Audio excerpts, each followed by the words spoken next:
all aboard for your chance to win $1,000 every week until December 28th. That's right, $1,000 cash just in time for the holidays. To hop on board, just head to ChurchillMortgage.com and punch your ticket to the Churchill Express giveaway. Visit ChurchillMortgage.com for your chance to win big. This is a paid advertisement. NMLS ID 1591. NMLSConsumerAccess.org. Equal housing lender. 1749 Mallory Lane, Suite 100, Brentwood, Tennessee 37027. Lucky Land Casino, asking people, what's the weirdest place you've gotten lucky? Lucky? In line at the deli, I guess? Aha, in my dentist's office.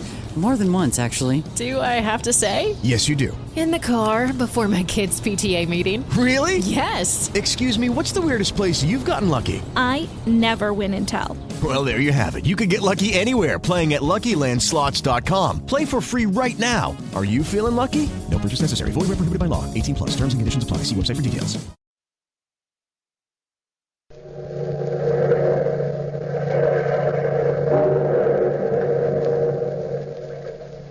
Out of the past, phantoms of a world gone by, speak again the immortal tale, declared insane.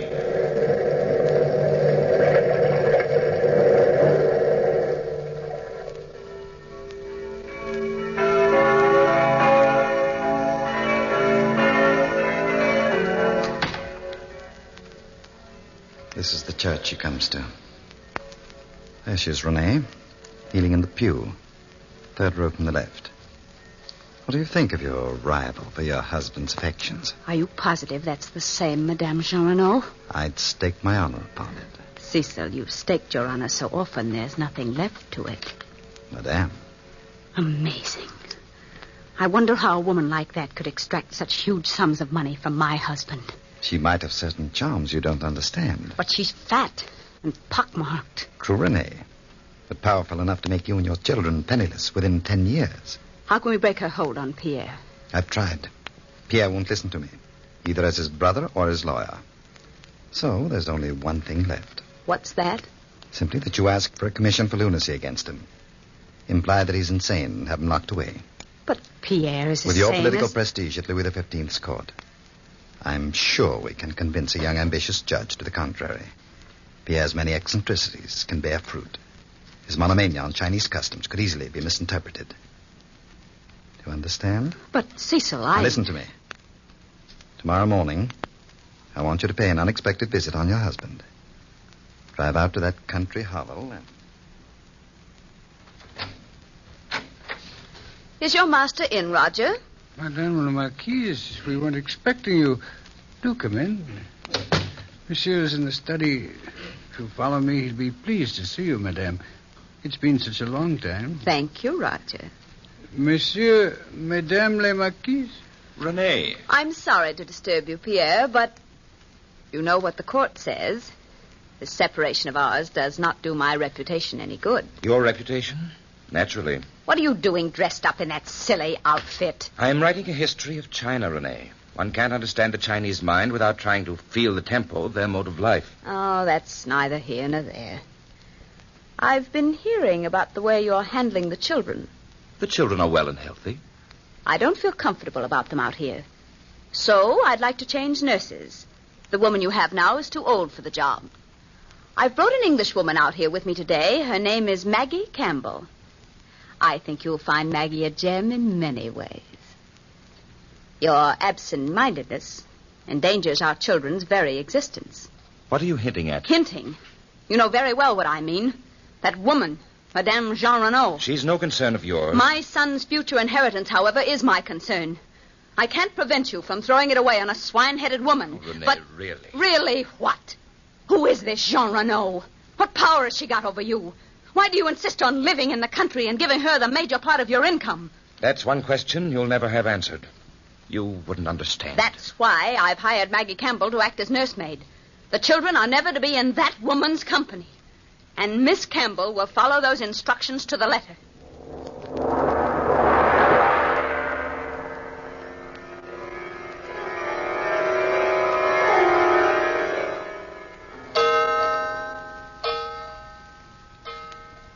Well, Renee, I didn't expect you to come back so soon.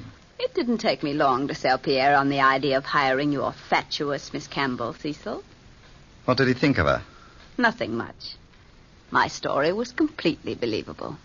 We can depend on Maggie Campbell to weave an interesting web for Pierre to stumble into. In the meantime, you've work to do. Work? I've invited young Bianchon for a party at your house this evening. Aren't you presumptuous? Not at all. That fool has always been in love with you. His uncle is a judge of the inferior court, Monsieur Popinot. If you can convince Bianchon to bring his uncle into our camp, our commission for lunacy against Paupière is won. You're in a position to do both of them a great deal of political good. It might be wise to remind them of it, gently. The party is to start at 9.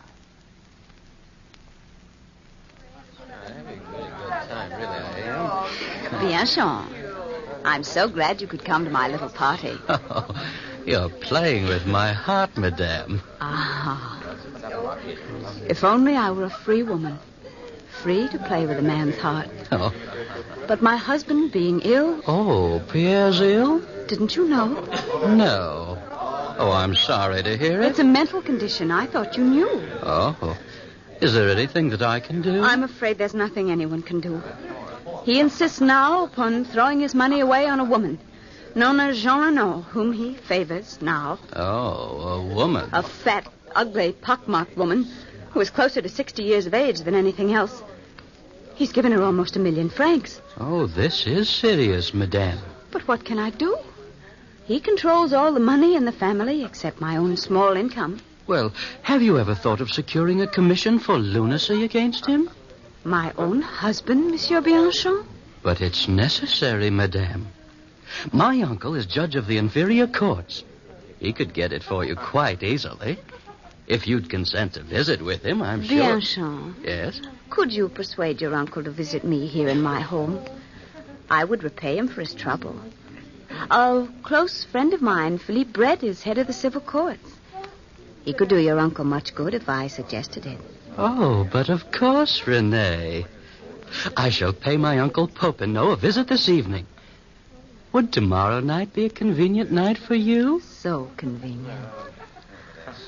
And if Monsieur Popinot is interested in verifying my case, he might ask Maggie Campbell, my children's nurse, about Pierre's strange actions.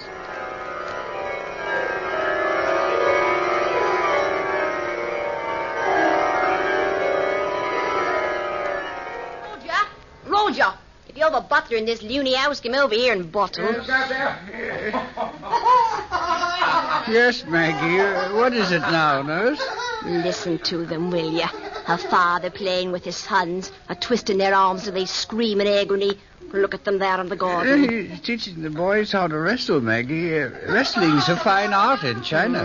Wrestling, is it? It's a fine kind of wrestling. A trying to pull the boys' arms out by the sockets. A laughing and a screaming. A maniac's mind. A maniac, I tell you. Heaven help us. What'll the madmen do next?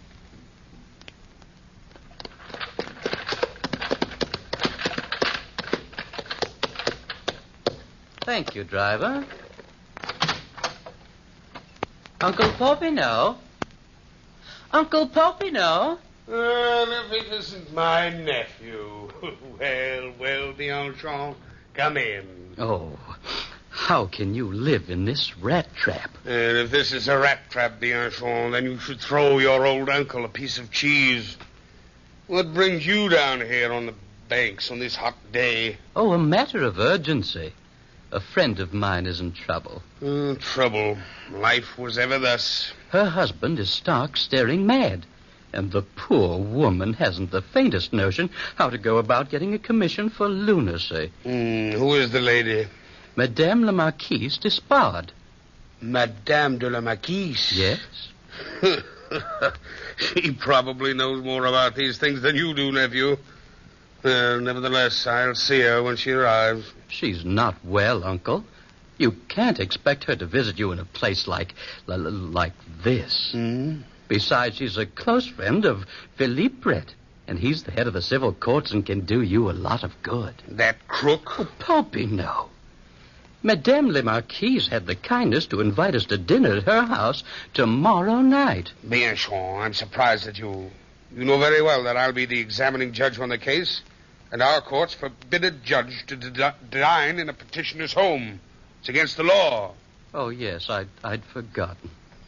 After dinner, then, Uncle? Yeah, she can see me here. In all fairness to her, she's ill, Uncle. Drop in at her house. Was it a request or a demand from Bianchon? Both, I imagine, Uncle. Even a judge is afraid not to grant her demands. A woman like that is a powerful factor at court. Then you will drop in and see her? Yes, tomorrow afternoon at 3. But warn her not to serve any food or drink to me at all. Oh, yes, Uncle. She will be well warned.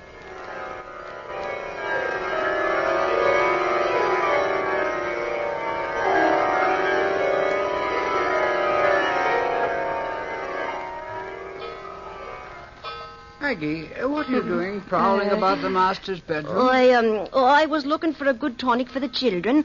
The master keeps all the medicines locked up here. While I'm about it, you ought to take the tonic, Roger. You don't look so well lately. I never felt better. Spring's coming, Roger. Everybody should take a tonic. Yeah, drink this. You'll feel like a new man in a few seconds. I'll fix another drawer for the children. I can't figure you out, Maggie. One moment you shout, and the next you worry about my health. That's just my way, Roger. Go ahead. Drink it. I'm a nurse. I ought to know what's good. Go ahead. Drink it. Well, this will make us better friends, Maggie. I'll drink it.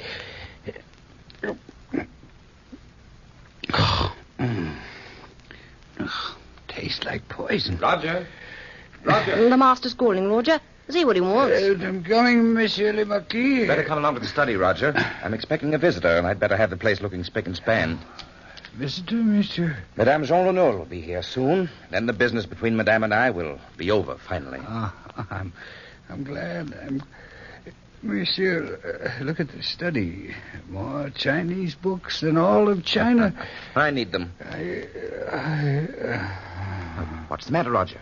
I feel so ill, Monsieur Le Marquis. In heaven's name, Yeah, I better don't sit down know. over here, Roger. Help. Roger. Maggie. What's the matter, monsieur? Roger, old fellow. Roger. He's dead. Dave. His skin is turning black, monsieur. Black? As if he had drunk. Yes. Just as if he drunk a strong draught of Chinese poison. How do you know the effect? I'm a nurse, sir. Now your madness is no longer innocent. You're a murderer, too.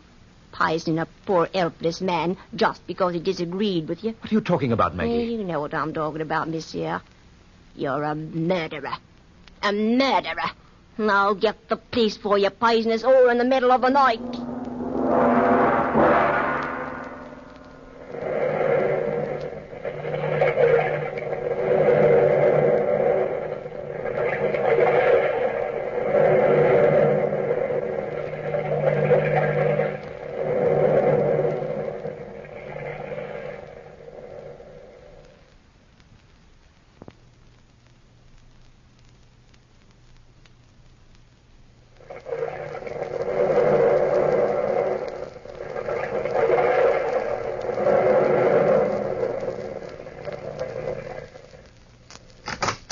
Madame la Marquise, may I present my uncle, judge of the inferior courts, Monsieur Popinel. Good afternoon, monsieur. How do you do?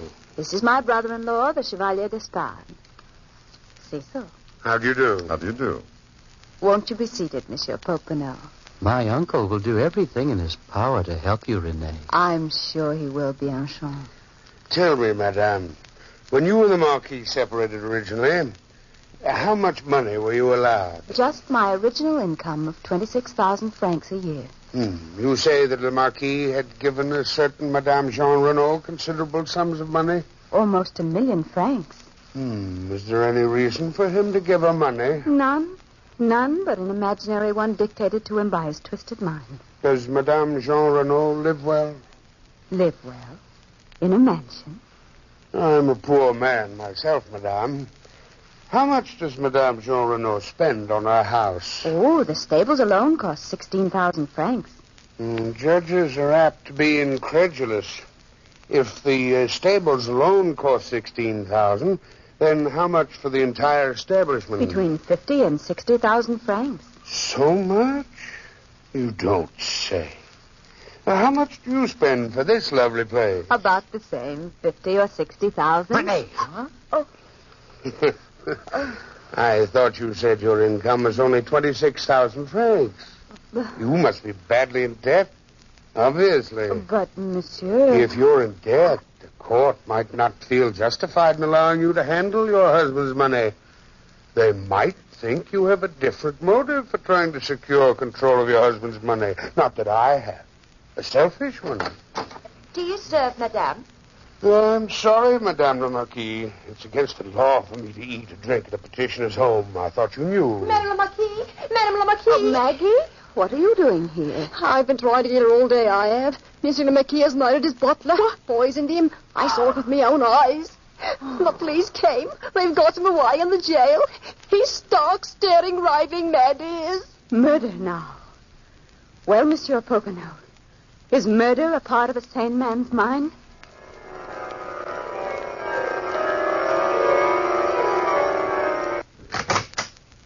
Such a place for a judge to live. Oh, if I lived here, I'd never make old bones. Monsieur Popinot. Yes? I got your summons to come and see you in your house. Well, here I am. Yes, here you are. But who are you? Madame Jean Renaud. Kind of a judge are you, anyway, living here? Huh? You must be an honest one.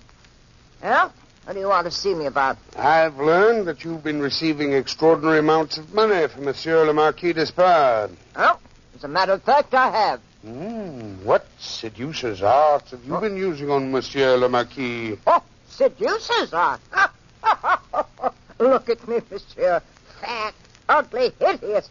What kind of a vamp would I make? Well, that's a question I can't answer.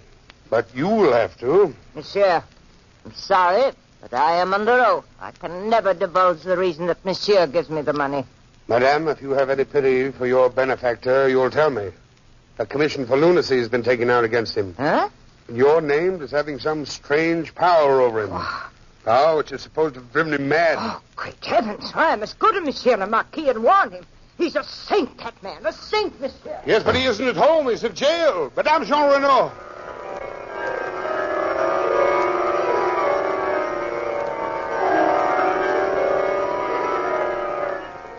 Monsieur le Marquis, I'm Judge Popinot of the inferior courts. You're most welcome to come in and share my prison cell. Are you here to accuse me of murdering a man, too? No, monsieur. But your wife has taken out a commission for lunacy against you. Monsieur, you're joking. I wish I were. Your passion for Chinese customs has led them to believe you live in a dream world. I was commissioned to write a book about China by the most respectable firm in all Paris. Have you a contract from them? In my desk drawer at home. Are there any duplicate copies in case your copy is stolen? Certainly. Here's the address of the firm. They have the duplicate. The second count is, of course, there's murder. You were accused of murdering your butler just to try out a potency of a new Chinese drug you've discovered. I've never toyed with Chinese drugs or poisons. How about this business of giving all your money to Madame Jean Renaud? Monsieur, I never thought I'd tell anyone that secret. Your life depends on it. Madame Jean Renaud is the descendant of the Jean Renaud family who owned a large estate in Saxony in the 13th century. My ancestors murdered her ancestors and stole that property. What has that to do with you? The entire Despard fortune was founded on that property. I'm trying to pay back a debt. The amount of money which should have been paid to the Jean Renaud when the property was taken over.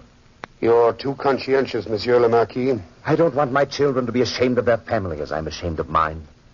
They'll always be proud of the Despard name. I don't think we'll have any trouble clearing you of this charge. Tell me this. Is there any place in France where the black Chinese poison can be ordered? One place might have it. It's a small pharmacy called Lincoln. We don't usually carry that particular mixing drug in our pharmacy, Monsieur Popinot. It's too dangerous. But I did have a special order for it from a Cockney woman named Maggie Campbell just the other day. She had a note authorizing her to buy it. Who was the note from? From the head of the medical research department, through the Chevalier Despard. Thank you very much.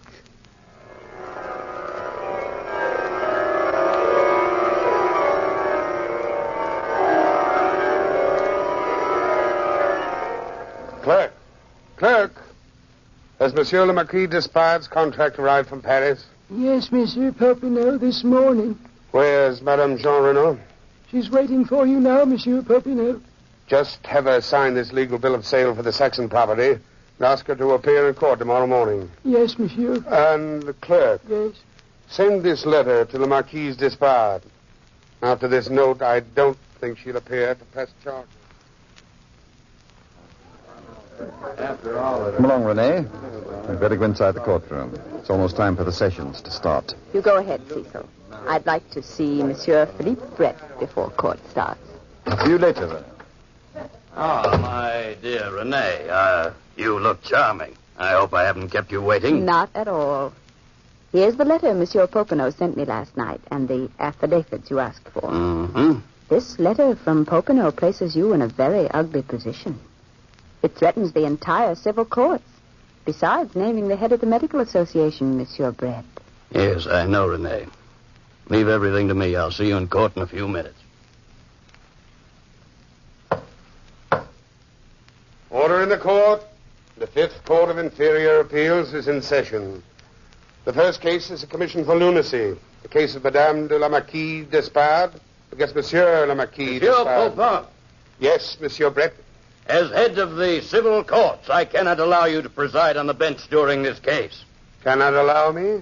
Do you realize, man, you violated the most important law in all France? I have 3 sworn affidavits that you partook of tea and cake at the household of René Despard at 5 p.m. 4 days ago.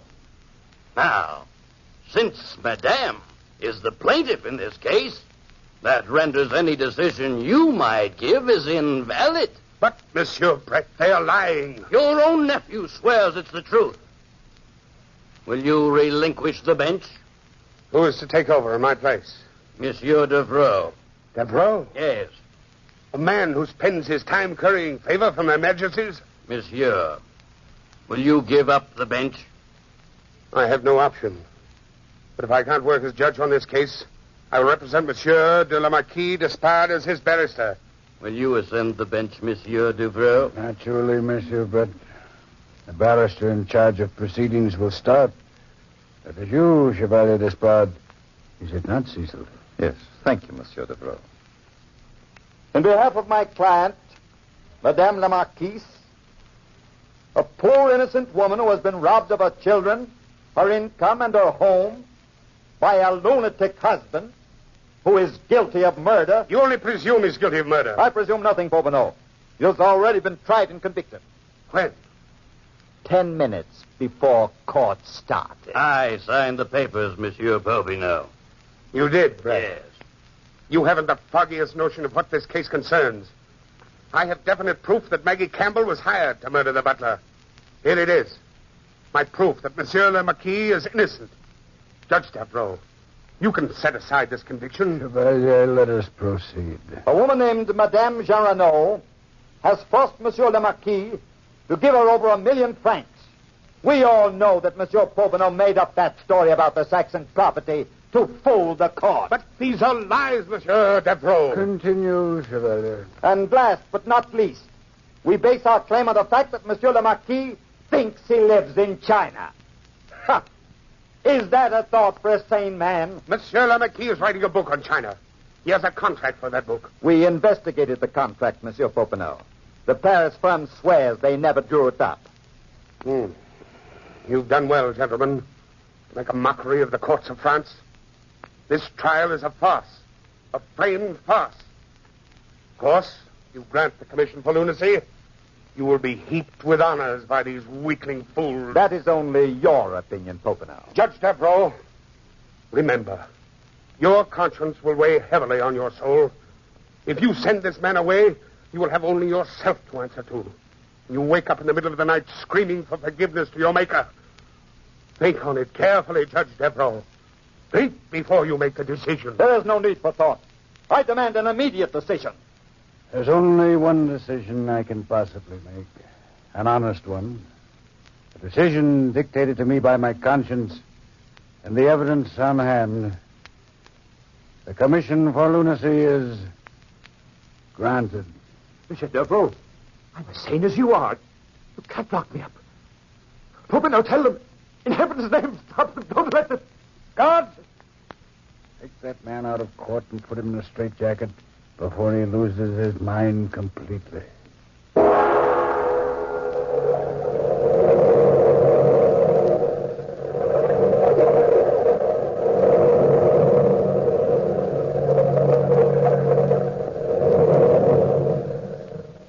From the time-worn pages of the past, we have heard the story declared insane. Bellkeeper, toll the bell.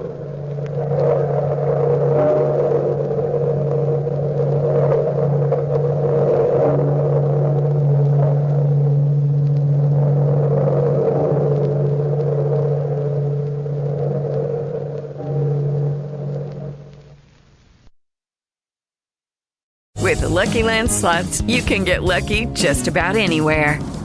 This is your captain speaking. We've got clear runway and the weather's fine, but we're just going to circle up here a while and get lucky. No, nothing like that. It's just these cash prizes add up quick. So I suggest you sit back, keep your tray table upright, and start getting lucky. Play for free at LuckyLandSlots.com. Are you feeling lucky? No purchase necessary. Void where prohibited by law. 18+ terms and conditions apply. See website for details. When you wake up well-rested on a great mattress, everything becomes clear. I do have a favorite child. Things you missed when you were tired finally reveal themselves. I use memes as a coping mechanism. It's Mattress Firm's once-a-year sale and clearance. Get up to 60% off select Sealy, plus a free adjustable base, all with free and fast delivery. Deals this big won't last long, so don't miss out. The right mattress matters. We'll find yours. Restrictions apply. See store or website for details.